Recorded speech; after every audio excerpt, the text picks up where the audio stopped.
రోజు జాయింట్లు ఎలా చేసుకోవాలో చూపిస్తా. ఫస్ట్ కడుక్కున్నాను జాయింట్లని.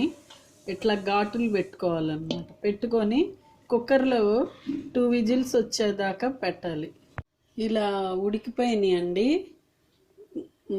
కుక్కర్లో పెట్టినవి.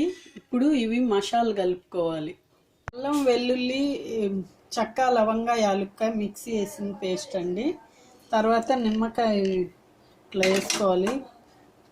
మైదా 2 స్పూన్స్, ఎగ్ 1 కొట్టాను. తర్వాత కార్న్ 2 స్పూన్స్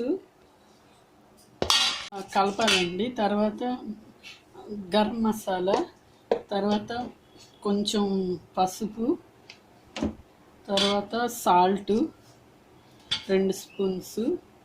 ఆల్రెడీ సాల్ట్ అందులో ఉంటుంది. ఇట్లా మళ్ళీ మిక్స్ చేయాలి బాగా. ఇప్పుడు ఇవి చిన్నగా స్పూన్తో ఇట్లా కింద నుంచి పై దాకా తిప్పాలి. తిప్పుకొని కలర్ వేసుకోవాలి. తర్వాత ఈ కారం 1 స్పూన్ వేస్తున్నాను. 1.5 స్పూన్ వేసాను నేనైతే. ఇట్లా కలుపుకొని ఒక 2 గంటలు ఫ్రిడ్జ్లో పెట్టుకోండి. ఇలా వస్తుందండి. ఇప్పుడు నూనె బాగా వేడెక్కాక ఇలా వేసేసుకోండి. ఇట్లా వస్తాయండి. మీరు కూడా ఇలా ట్రై చేసి షేర్ చేయండి, లైక్ కొట్టండి.